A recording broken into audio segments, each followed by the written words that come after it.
أعوذ بالله من الشيطان الرجيم. بسم الله الرحمن الرحيم. Bismillahirrahmanirrahim. Assalamualaikum warahmatullahi wabarakatuh. Alhamdulillah wassalatu wassalamu ala rasulillah wa ala alihi wa sahbihi wa man wala. Pada pertemuan kali ini insyaallah kita akan membahas tentang istilah-istilah di dalam membaca Al-Quran.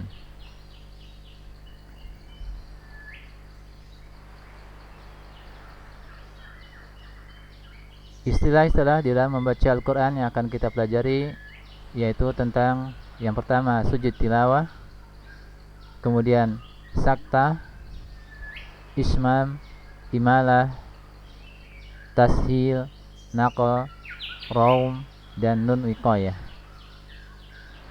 Yang pertama sujud tilawah. Sujud tilawah adalah sujud yang dilakukan pada saat membaca Al-Quran pada ayat-ayat yang ada tanda sujud tilawah, atau yang lebih kita kenal dengan istilah ayat-ayat sajdah. Jadi ketika kita membaca Al-Quran kemudian berjumpa dengan ayat-ayat sajdah, maka dianjurkan bagi kita untuk melakukan sujud tilawah. Adapun tanda sujud tilawah di dalam mushaf adalah tanda seperti ini. Bagaimana hukum sujud tilawah?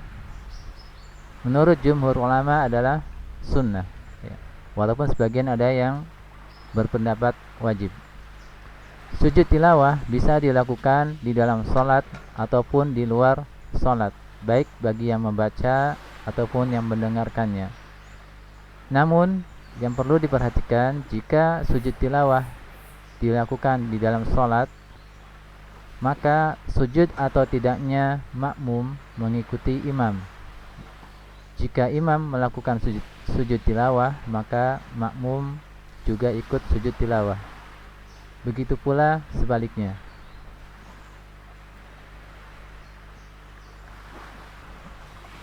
Kemudian jika kita ingin melakukan sujud tilawah, maka ada beberapa hal yang harus diperhatikan, yaitu yang pertama, suci dari hadas atau dalam keadaan memiliki wudu. Kemudian sujud menghadap kiblat. Yang ketiga, boleh dilakukan dengan diawali berdiri ataupun duduk. Kemudian boleh dilakukan dengan takbiratul ihram ataupun tidak. Namun pendapat yang lebih kuat insyaallah adalah tidak dengan takbiratul ihram. Syekhul Islam Ibnu Taimiyah mengatakan, sujud tilawah ketika membaca ayat sajadah tidaklah disyariatkan untuk takbiratul ihram. Juga tidak disyariatkan untuk salam. Inilah ajaran yang sudah ma'ruf dari Nabi sallallahu alaihi wasallam, juga dianut oleh para ulama salaf, dan inilah pendapat para imam yang telah masyhur. Majmu' al-Fatawa 23165. Kemudian yang perlu diperhatikan lagi adalah sujud tilawah dilakukan satu kali sujud, ya, bukan dua kali, ya, satu kali sujud. Sujud tilawah dilakukan di akhir ayat yang ada tanda sujud tilawahnya. Jadi ini bukan ketika kita berjumpa dengan ayat-ayat yang ada perintah sujud, tetapi di akhir ayat tersebut, ya, di akhir ayat tersebut yang ada tanda sujud tilawahnya.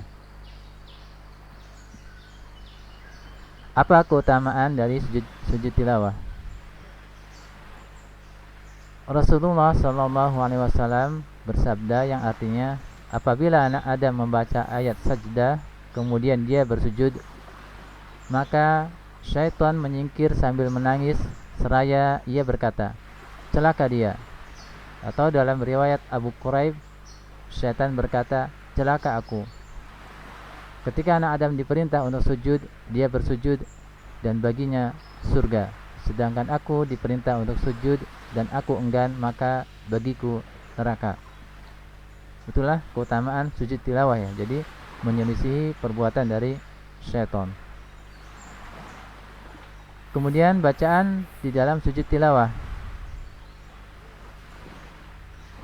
Bacaan di dalam sujud tilawah boleh sama seperti bacaan di dalam sujud dalam sholat ya.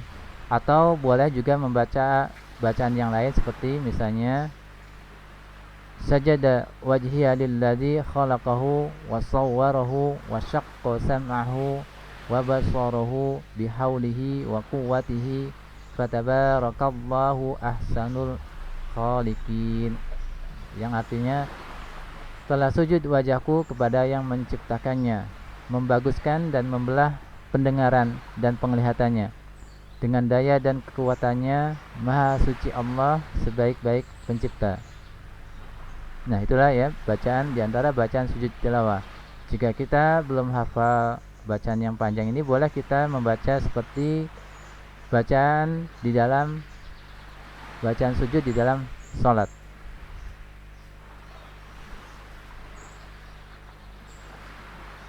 Kemudian ayat apa saja yang disunahkan untuk sujud tilawah?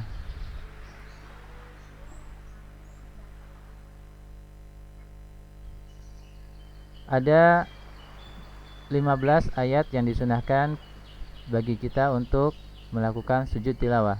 Yang pertama yaitu surat Al-A'raf ayat 206 ya, 206.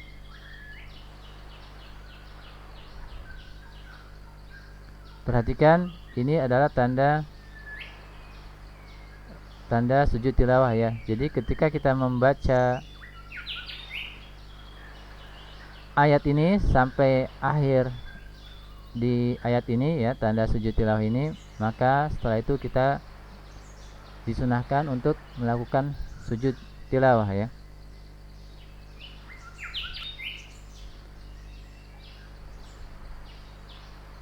Kemudian yang kedua surat Ar-Ra'd ayat 15.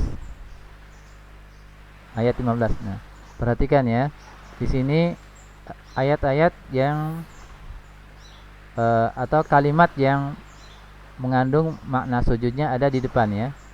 Walillahi yasjudu man fis samawat. Ya, di sini depan ya. Tetapi kita melakukan sujud tilawahnya adalah setelah selesai di akhir ayat ya, bukan ketika kita membaca lafaz sujud seperti ini walillahi yasjudu kemudian kita sujud, tidak ya, tetapi kita selesaikan dulu sampai menjumpai tanda sujud tilawah, baru kemudian kita melakukan sujud tilawah ya.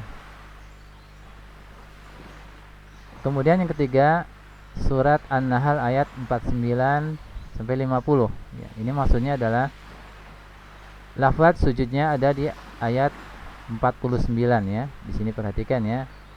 Tapi kita dianjurkan untuk sujudnya adalah di akhir ayat 50 ya. Ya.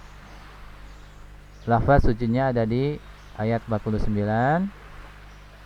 Kita dianjurkan sujudnya di akhir ayat 50 ya.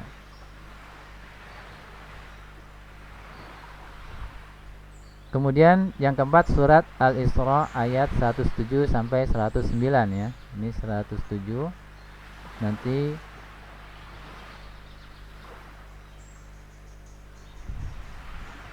sujudnya di akhir ayat 109 ya. Di pas ada tanda sujud tilawahnya. Kemudian surat Maryam ayat 58. Yang keenam surat Al-Hajj ayat 18 ya, ayat 18. Yang ketujuh surat Al-Hajj ayat 77. Yang kedelapan surat Al-Furqan ayat 60.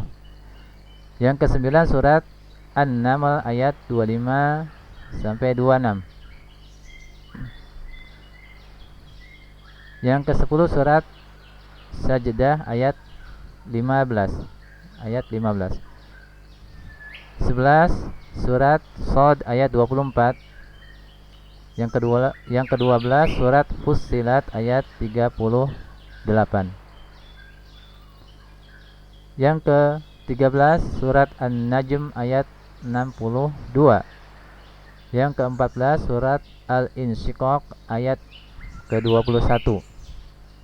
Dan yang ke-15 adalah surat Al-Alaq ayat 19. Nah, demikian ayat-ayat sajdah yang ada di dalam Al-Quran ya. Jadi ketika kita menjumpai tanda sujud tilawah ini seperti ini ya, maka kita disunahkan untuk melakukan sujud sebanyak 1 kali ya.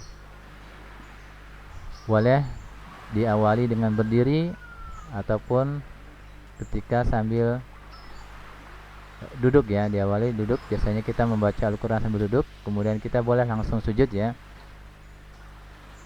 Tidak perlu atau menurut pendapat yang terkuat tidak perlu takbiratul ihram. Tetapi ketika kita melakukan sujudnya dianjurkan untuk takbir ya. Jadi maksudnya adalah kita tidak perlu takbiratul ihram seperti sholat kemudian takbir lagi melakukan sujud, tapi langsung takbir untuk sujud ya. Jadi tidak perlu diawali takbiratul ihram. Kemudian yang kedua adalah tentang saktah. Saktah atau as-saktu menurut bahasa artinya al-man'u, mencegah atau menahan. Adapun menurut istilah, sakta adalah menahan suara pada suatu kalimat tanpa bernafas kira-kira 2 harokat dengan niat untuk melanjutkan kembali bacaan. Dari definisi di atas, 4 poin yang perlu kita perhatikan dari saktah yaitu: yang pertama, berhenti atau diam sejenak secara seraya menahan suara. Yang kedua, lamanya kira-kira 2 harokat. Yang ketiga, dilakukan tanpa bernafas. Yang keempat, diniatkan untuk melanjutkan kembali bacaan, bukan untuk wakaf ya. Adapun tanda saktah di dalam mushaf adalah huruf sin kecil yang terletak di atas kata atau lafaz yang dibaca saktah. Seperti contohnya ini ya, ada tanda sin kecil ya. Berarti pada lafaz ini dibaca dengan saktah ya. Ini contohnya sin kecil ya. Nah, di mana tempat-tempat saktah? Menurut riwayat Imam Hafiz ada 4 tempat. Yang pertama surat Al-Kahfi surat ke-18 ayat 1 dan 2 ya, awal surat ya.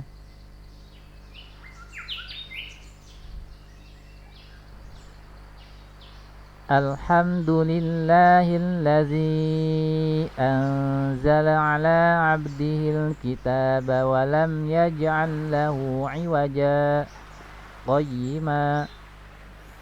Nah, jadi ketika membaca iwaja, tahan dulu, berhenti tanpa bernafas kurang lebih 2 harokat, kemudian lanjut ayat berikutnya ya. Walam yaj'al lahu iwaja qayyima ya. Iwajanya 2 harokat, iwaja qayyima. Nah, seperti itu ya. Jadi tidak boleh langsung misalnya walam yaj'al lahu iwaja qayyima. Nah, ini berarti diwasal. Ini tidak boleh ya. Harus disaktah ya. Kemudian yang kedua pada surat Yasin ayat 52 ya, surat yang ke-36 ayat 52. Qalu ya wailana man ba'atsana min marqadina hadza. Ya, demikian ya. Min marqadina hadza. Saktanya di huruf na 2 harokat ya. Mim marqadina hadza. Kemudian saktah yang ketiga tempatnya adalah di surat Al-Qiyamah ayat 27. Wa qila man raq. Wa qila man raq. Jadi ketika man berhenti dulu, tahan tanpa nafas kira-kira 2 harokat, kemudian baru lanjut ayat berikutnya atau kata berikutnya. Wa qila man raq. Yang keempat yaitu pada surat Al-Mutaffifin ayat 14. Al-Mutaffifin juz 30 ya, ayat 14. Kalla bal rana ala qulubihim ma kanu yaksibun.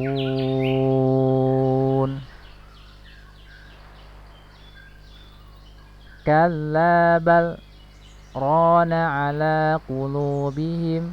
Ya, perhatikan ya, kalla bal, berhenti dulu, tahan nafas kira-kira 2 harokat, baru lanjut lafaz berikutnya. Kalla bal rana ala qulubihim ma kanu yaksibun.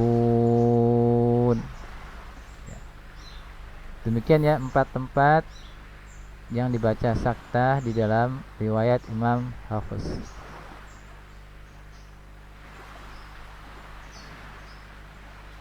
Apa faedah atau tujuan dari bacaan saktah ini? Di antara faedah atau tujuan saktah ada 4 ya. Yang pertama ketika membaca saktah pada surat Al-Kahfi ayat 1 dan 2 ya.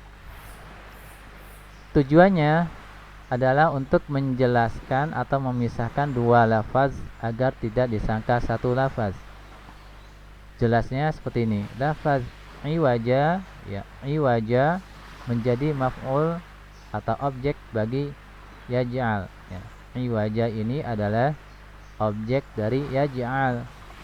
Sedangkan qayyima ini menjadi hal atau keterangan bagi al-kitabah ya, abdihil kitabah ya.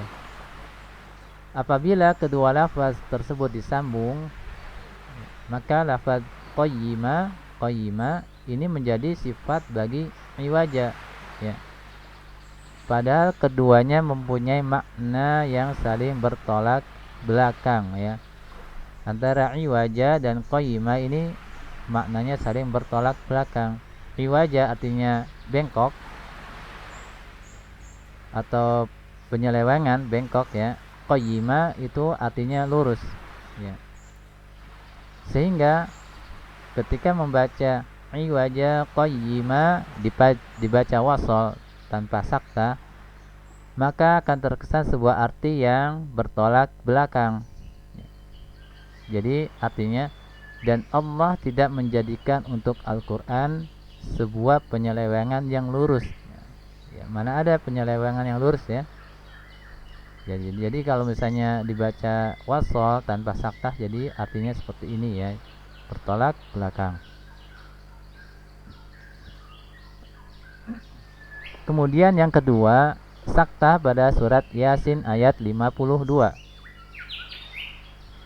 Tujuan saktah pada ayat ini adalah memisahkan antara perkataan orang kafir dengan perkataan orang mukmin ya. Perhatikan di ayat di atas. Perkataan orang kafir yang mengingkari tentang hari kebangkitan ini selesai pada lafaz mim marqadina ya. Sedangkan lafaz setelahnya hadza ma wa'ada ar-rahman adalah perkataan orang-orang mukmin. Jadi kalau kita wasol, jadi seolah-olah bercampur antara perkataan orang kafir dan orang mukmin ya. Maka di sini dibaca dengan saktah untuk memisahkan antara perkataan orang kafir dan perkataan orang yang mukmin. Yang ketiga, tujuan saktah pada surat Al-Qiyamah ayat 27 untuk menunjukkan bahwa kalimat sesudah dan sebelum saktah bukanlah satu kalimat tetapi dua kalimat, ya. Wa qila man raq, man dengan raq ini berbeda, ya. Jika dibaca wasal tanpa saktah maka akan terjadi hukum idgham bila gunnah, ya. Marraq, ya, kalau dibaca wasal jadi marraq, ya. Dan artinya pun berubah menjadi pembuat kuah, ya. Kemudian tujuan saktah pada surat Al-Mutaffifin ayat 14 adalah untuk menunjukkan bahwa kalimat sesudah dan sebelum saktah bukanlah satu kalimat tetapi dua kalimat, antara bal dan rona, kalla bal rona, ya. Jika dibaca wasal tanpa saktah maka akan terjadi hukum idgham mutaqaribain, kalla barrana ala qulubihim, jadi idgham dan artinya pun menjadi barrana, dua daratan. Demikian bacaan saktah yang ada di dalam riwayat Imam Hafiz. Yang ketiga adalah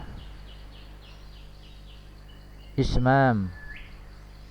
Ismam secara bahasa artinya memadukan atau menggabungkan. Adapun menurut istilah, ya, secara istilah ismam adalah memonyongkan dua bibir tanpa bersuara dan bernafas untuk mengiringi huruf yang bersukun sebagaimana sebagai isyarat dhammah, ya. Jadi memonyongkan seperti kita mengucapkan dhammah tetapi tidak ada suara dhammahnya, ya, tidak ada suara dhammahnya, hanya isyarat bibir saja. Bagaimana cara membaca ismam? Ini harus langsung melihat atau kita bertalaki kepada seorang guru, ya. Harus melihat bagaimana guru tersebut mengucapkan ismam. Nah, bacaan ismam menurut riwayat Imam Hafiz ada pada satu tempat saja, yaitu pada surat Yusuf ayat 11 pada lafaz la ta'manna, la ta'manna, ya. Surat Yusuf ayat 11. Nah, ini adalah ismam, maksudnya adalah ismam yang bukan termasuk dalam pembahasan bab waqaf, ya. Nanti ada pembahasan bab waqaf yang dibaca dengan ismam, ya, dengan cara ismam, ya. Yaitu ketika huruf terakhirnya berharokat dhammah maka bisa dibaca dengan cara ismam, ya. Adapun yang bukan terletak di akhir kalimat, ismam hanya ada pada satu tempat ini saja, ya. Ada pada satu tempat ini saja. Yang keempat, istilah yang di dalam membaca Al-Quran adalah imalah. Imalah secara bahasa artinya condong atau miring. Adapun menurut istilah, imalah adalah mencondongkan suara fathah ke arah kasroh, ya. Maksudnya adalah membunyikan suara fathah condong ke arah kasroh sehingga keluar bunyi seperti huruf E dalam kata sate, ya. E, ya. Awalnya fathah, ya, kemudian dibaca condong seperti huruf E. Bacaan imalah di dalam riwayat Imam Hafiz, ada satu tempat, yaitu pada surat Hud ayat 41, yaitu pada lafaz majreha, ya. bukan dibaca majroha tapi majreha. Bismillahi majreha wa mursaha. Bismillahi majreha wa mursaha. Demikian cara membacanya ya. Seperti huruf E ya, seperti huruf E. Ini ada pada satu tempat saja yang menurut riwayat Imam Hafiz. Kemudian istilah yang kelima adalah tashil. Secara bahasa, tashil artinya memudahkan. Adapun menurut istilah tashil adalah mengeluarkan suara antara hamzah dan alif. Jadi tashil adalah membaca hamzah yang kedua dengan suara yang ringan atau samar. Suara antara hamzah dan alif. Contoh bacaan tashil ada pada surat Fussilat ayat 44, yaitu yang berbunyi a'jamiyun wa arabi ya. Ini awalnya a'jamiyu ya. Tetapi kita baca hamzah yang keduanya dengan tashil ya. Tidak dibaca a'jamiyu wa arabi, tetapi diringankan hamzah yang keduanya. Cara membacanya adalah seperti ini. A'jamiyu wa arabi. A'jamiyu wa arabi. Jadi ringan hamzah yang keduanya. Tidak a'jami, tapi a'jamiyu wa arabi. Hamzah yang pertama jelas a, kemudian yang keduanya ringan. A'jamiyu wa arabi ya. Kalau kita baca perlambat ya. A'jamiyu wa arabi. Seperti itu ya. A'jamiyu wa arabi. Nah, demikian bacaan tashil di dalam riwayat Imam Hafiz. Ada pada surat Fussilat ayat 44 ya, surat ke-41. Selain pada lafaz di surat Fussilat di atas, bacaan tashil bisa diterapkan juga pada mad lazim kalimi yang diawali dengan hamzah istifham atau kita kenal dengan istilah mad farq. Seperti contoh berikut ini ya. Di dalam pelajaran mad lazim kita sudah bahas ya. Ini dibaca 6 harokat ya. Al-ana wa qad kuntum bih ya. Al-ana baca 6 harokat a-nya ya. Al-ana ya. Begitu juga sama Qul Allahu azina lakum. Allahu 6 harokat juga mad lazim ya. Atau misalnya Qul az-zakarain ya. Az-zakarain ya. 6 harokat. Nah, selain dibaca dengan mad atau panjang 6 harokat, ini boleh dibaca dengan tashil ya. Jadi meringankan hamzah yang kedua. Jadi cara membacanya jika dengan tashil al-ana wa qad kuntum bih. Al-ana wa qad kuntum bih. Contohnya seperti itu ya. Atau Qul Allahu azina lakum. Allahu azina lakum. Ya, begitu juga Qul az-zakaraini harrama amil unsayain. Az-zakarain ya. Itu dibaca dengan cara tashil ya. Jadi pada lafaz ini boleh dibaca mad lazim 6 harokat atau dibaca dengan tashil.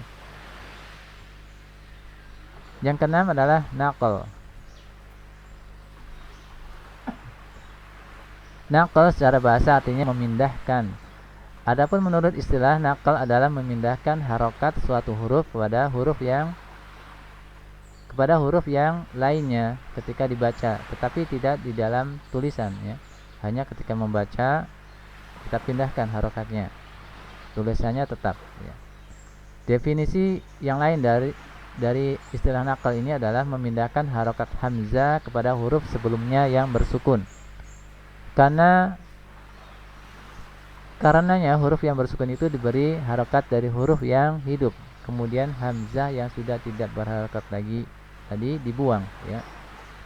Bacaan naqal menurut riwayat Imam Hafiz ada pada satu tempat saja, yaitu pada surat Al-Hujurat ayat 11 ya.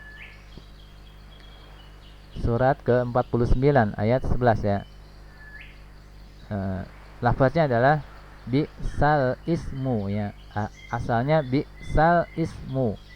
Kemudian kita pindahkan harokat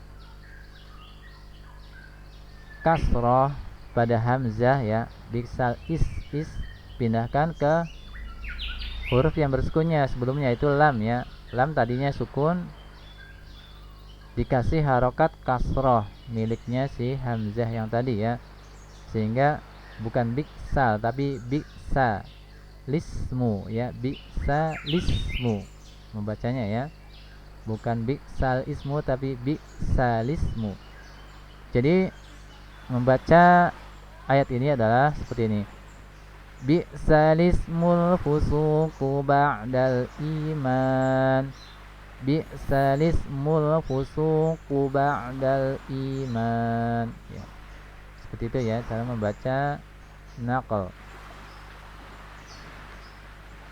Kemudian yang ketujuh adalah raum. Raum secara bahasa artinya cuping telinga.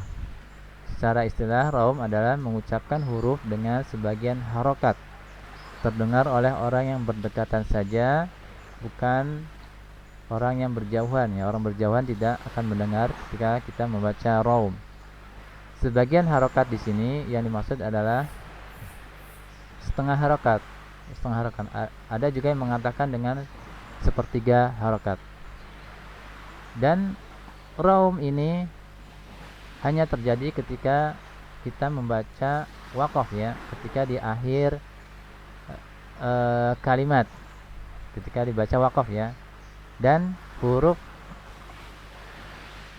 terakhir berharokat dhammah atau kasroh ya. Jika huruf terakhir tersebut berharokat fathah, maka tidak bisa dibaca dengan raum ya. Jadi raum itu terjadi ketika di akhir kalimat dibaca waqaf, kemudian harokatnya dhammah atau kasroh. Fathah tidak bisa dibaca dengan raum. Contoh raum ya. Di dalam surat Al-Fatihah ya, kita perhatikan di sini ayat ketiga ini harokatnya kasroh ya.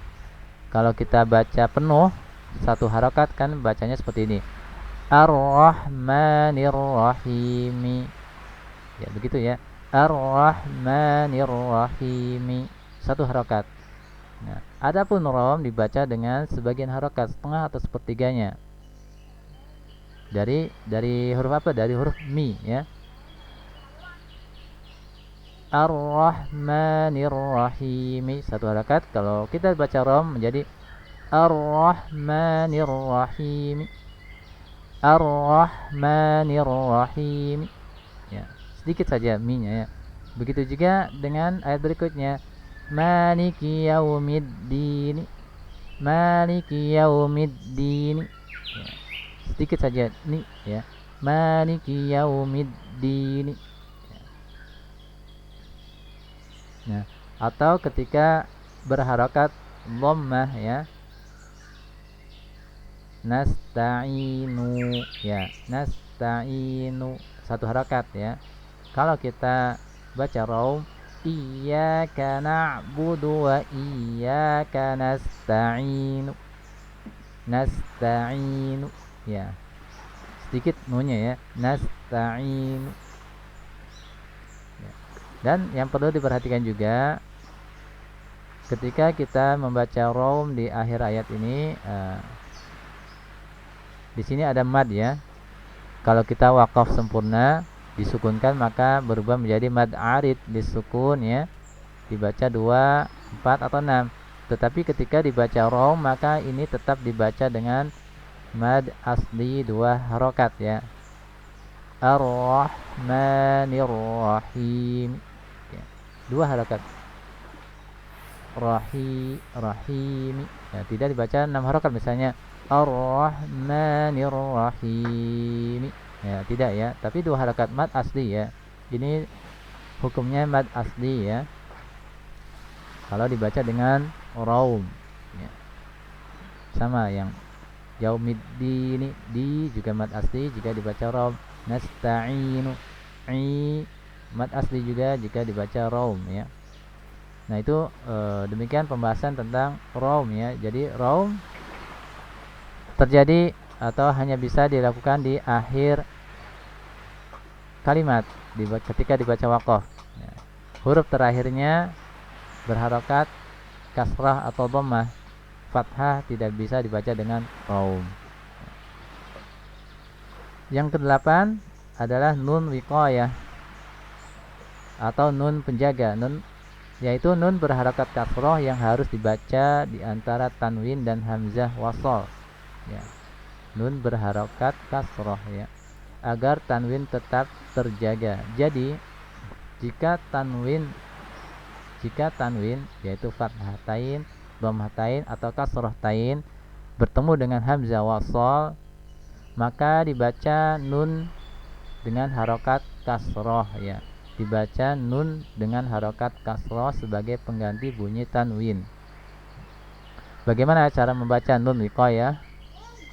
Yang pertama ya, perlu perhatikan ya, harokat ganda atau tanwin diganti dengan harokat tunggal ya.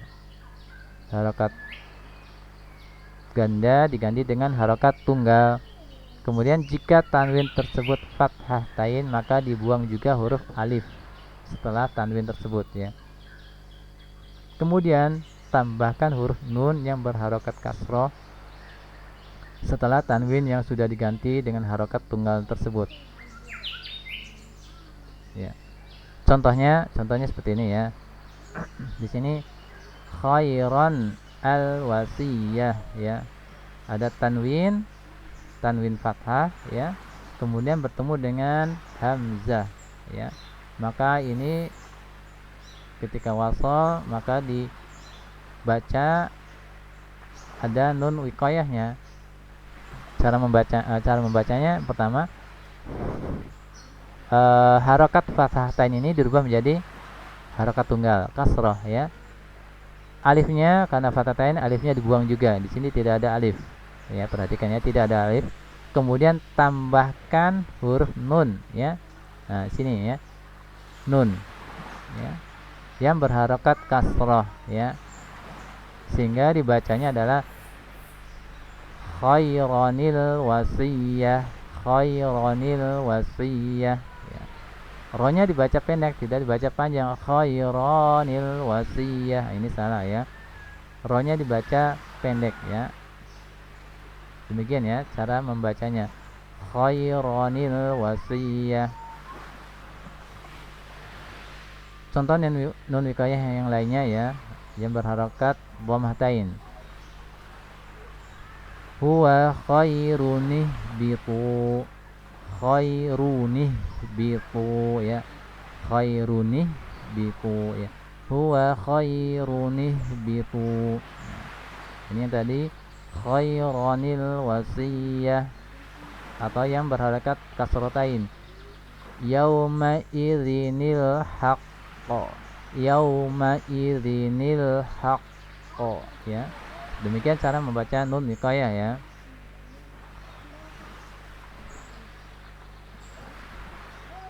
Demikian materi kita pada kali ini ya, istilah-istilah dalam membaca Al-Quran. Semoga ini bermanfaat bagi kita semua. Kurang lebihnya kami mohon maaf.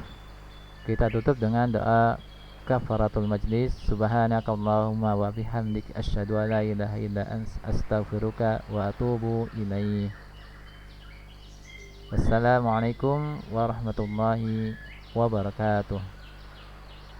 ولقد آتيناك سبعا من المثاني